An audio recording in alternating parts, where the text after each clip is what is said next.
시청자 여러분 안녕하십니까. 주식대박 보좌관입니다. 영상 내용 리딩이 아니며 투자사 결정 시 전적으로 투자자 책임과 판단에 결정되어야 합니다. 참고하시고 도움이 되시기를 바랍니다. 화이팅!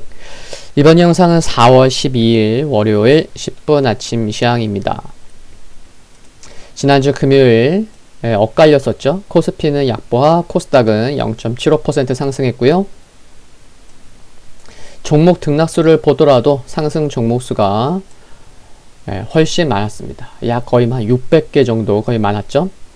수급을 보시면 코스피 외국인이 오랜만에 매도했고요. 기관의 매도는 이어진 모습입니다. 월화수목금 연일 매도했죠. 기관은 개인이 목요일 금요일 1조 원 이상 매수를 하기도 했고요. 코스닥에서 보시면은 외국인만 매수를 했습니다. 기관이 매도했지만 이틀 매도했지만 보험, 투신, 사모펀드 등은 매수하는 모습도 확인할 수가 있었습니다.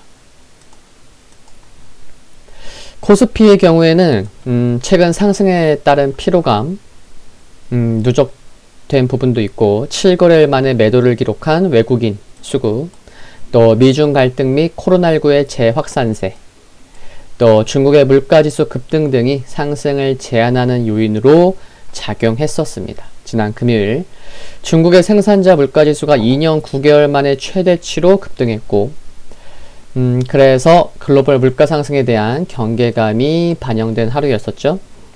대형주 대비 중소형주 강세로 인해서 양시장의 종목 등락수를 보시면 지수 등락 대비 상승 종목이 상대적으로 많았었다는 것도 알 수가 있습니다. 코스닥이 1% 이상 상승한 것도 아니고 코스피는 오히려 하락했고, 근데 잠시 전에도 봤지만 상승 종목수는 하락 종목수 대비 약 무려 600여 개나 많았던 거죠. 그 부분을 말씀드린 거고요. 섬유유복이 3.1% 상승하면서 가장 좋은 흐름을 보였고, 코로나19 관련 바이오 기업들 좀 지지부진했었는데 이들 종목들의 상승이 좀 특징적이었고요. 현지 시간 12일 이제 오늘 밤이 되겠죠. 오늘 밤까지 이제 자정 넘어가면서 10일 예정된 미국 백악관 반도체 긴급대책 회의에 삼성전자도 참여 예정인데 글로벌 차량용 반도체 부족 사태 장기화에 현대차, 제너럴모터스, 포드 등이 공장 휴업을 연장하는 등 부정적 영향이 확산되고 있어서 회의 결과에 관심이 큰 상황입니다. 이 부분도 좀 자세히 살펴봐야 될 것 같고요. 환율은 중국발 인플레이션 우려 및 국내 코로나19 4차 유행 우려 속에 안전자산 선호 심리 작용하면서 상승 마감할 수 있었습니다.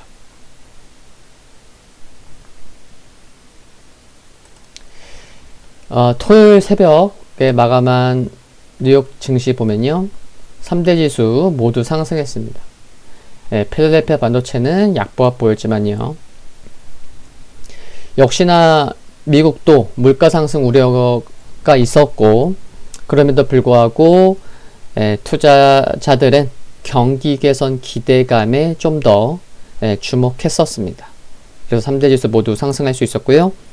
미국 노동부는 3월 생산자 물가 지수가 전월 대비 1% 상승했고 전년 대비로는 4.2% 상승했는데 이 수치가 지난 2011년 9월 이후 가장 큰 상승률이었다고 합니다.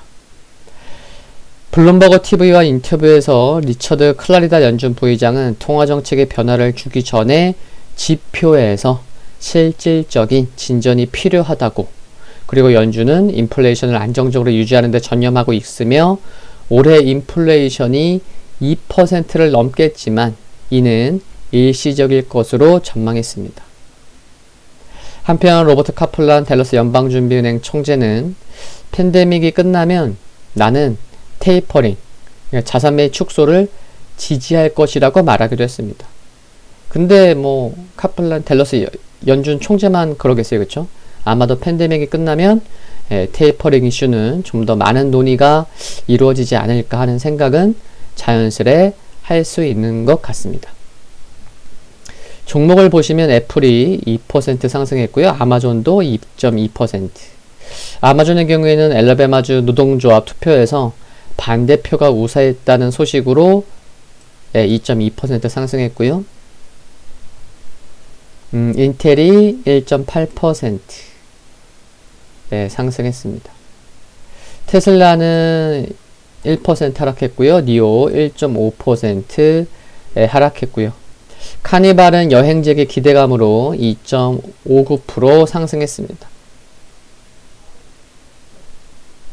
그리고 뭐 게임스탑, AMC 하락했고요. 뭐 로블록스, 쿠팡 모두 상승했습니다. 유럽 증시를 보시면요. 좀 혼조세였죠. 영국과 이탈리아 하락했고 독일과 프랑스 상승했지만 거의 뭐 그냥 강보합 수준. 유럽 일부에서 여전히 코로나19 확산세가 발생하고 있는 가운데 특별한 모멘텀은 없었고 최근 상승한 데 따라 혼조세를 보였습니다. 중국 상해지수 장중에 좀 부담됐었죠. 상해지수가 0.9% 하락한 것도 국내 증시에 미국과의 갈등으로 투자 심리가 위축된 게 좀 영향이 있었다고 볼 수 있었죠. 미국이 이제 슈퍼컴퓨팅 기업 7곳을 블랙리스트에 올렸고 또한 중국을 견제하는 초당적인 법안을 내놓기도 했습니다. 한편 중국의 3월 소비자 물가지수가 전년 대비 0.4% 상승해서 3개월 만에 상승 전환한 거, 그리고 2016년 이후 가장 높은 상승률을 기록한 3월 생산자 물가지수 PPI로 인해서 너무 지표가 잘 나오다 보니까 이제 긴축 우려가 커진 것이 부정적으로 작용했었던 금요일이었고요. 유가는 원유 공급 우려, 코로나19 재확산에 소폭 하락했고 금 가격 역시 국채금리 및 달러 다시 상승하면서 하락했습니다. 오늘 유럽에서 2월 소매 판매, 또 영국에서 영란은행 통화정책위원 연설이 있고요.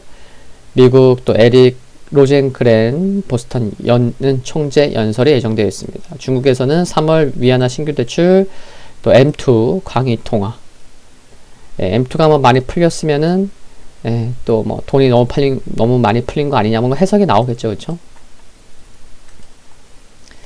그래 보시는 지수는 다우산업 지수입니다. 지금 뭐 한 2주 정도 5일선 따라 움직이고 있죠. 5일선 부근에서 양봉 나왔고 3거래일 연속 양봉 나오는 모습입니다. 흐름 견조하고요. S&P 500도 신고가죠. 3일 연속 양봉 5일선 따라가는 모습. 경기 개선 기대감이 크게 작용하는 것 같아요. 최근에 부양책도 있었고 이번 주부터 1분기 실적 발표, 그런 기대감이 있다는 거죠. 지수 흐름만 보셔도 그쵸? 알 수 있는 부분인 거고요. 나스닥 뭐 1, 2, 3, 4, 1, 2, 3, 4 무려 8거래일 연속 캔들상 양봉이 이어지고 있습니다. 물론 역시나 5일선 따라가고 있고요. 다우랑 S&P 500과 마찬가지 비슷한 모습인 거죠. 필라델피아 반도체 지수 시가는 5일선 아래에서 시작했지만 종가는 5일선 회복한 모습입니다. 모두 좋아 보입니다. 괜찮고, 금일 및 이번 주 국내 증시 포인트 말씀드리면요. 뉴스 보신 분은 이미 알고 계시겠지만 국민연금의 국내 주식 보유 허용 비중이 상향됐죠. 지난 금요일 국민연금 기금운용회는 제4차 회의에서 관련 검토안을 심의 의결했고 올해 목표 비중을 16.8%에서 허용 범위 3%를 더해서 최고 19.8%까지 보유할 수 있도록 한 것이 주요 골자였는데 기계적인 매도 압박이 다소 완화될 수 있게 돼서 수급에서 좀 가벼워질 수 있는 게 아닌가, 그런 계기를 찾아가는 수 있는 게 아닌가 생각해 볼 수 있겠고요.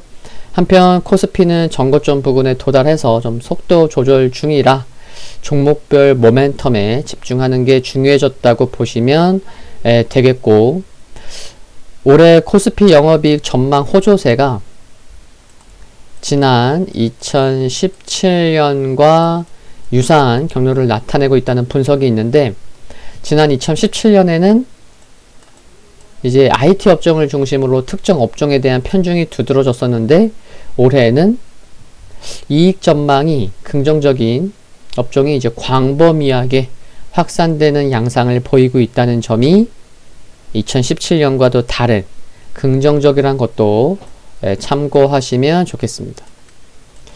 이번 주부터 미국에서 어닝 시즌이 시작되죠. 특히 금융주가 실적 발표가 많습니다. 물론 금융주 말고도 여러 기업들 실적 발표가 있긴 한데, 1분기 S&P 500 기업들의 이익이 2018년 이후 가장 호황을 보였을 것으로 전망되는 점도 긍정적으로 생각이 됩니다. 그러니까 지수가 연일 지금 신고가, 그런 기대감이 반영되고 있다고 볼 수 있겠죠. 그리고 월말 27일에서 28일, 이때 오랜만에 또 FOMC 회의가 열리는데, 그 전에 이번 주 14일 기준금리를 결정하는 데 있어서 기초자료가 될 수 있는 베이지북이 공개가 돼요. 어떤 내용이 있을지에도 관심이 필요할 것으로 생각되고, 또한 이번 주에 소비자 물가지수, 소매 판매, 파월 연준 의장의 발언 등에도 관심 가져야 될 것 같습니다.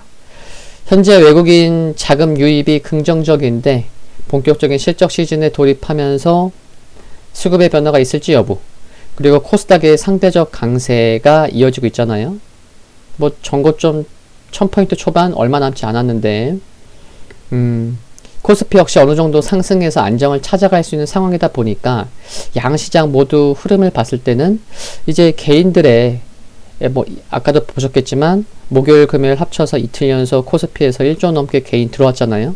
그래서 개인들의 수급에서도 변화가 생기는지, 뭔가 탄력적인 흐름이 이제 개인 수급에서도, 그러니까 외국인 수급이 들어오면서 좀 이렇게 꾸준히 상승한 게 있다면, 탄력적인 부분은 개인이 담당해 줘야 되는 게 아닌가. 외국인이 매도해도 개인이 또 더 사 나가고, 그래서 그런 변화, 개인 수급에서 지난주 목요일부터의 수급이 좀 이어지는지 또 관심 가져보시면 좋을 것 같습니다. 오늘 10분 아침 시간 여기까지고요. 성공 투자하는 일주일 되시기를 바랍니다. 구독과 좋아요는 큰 힘이 되고요. 감사합니다.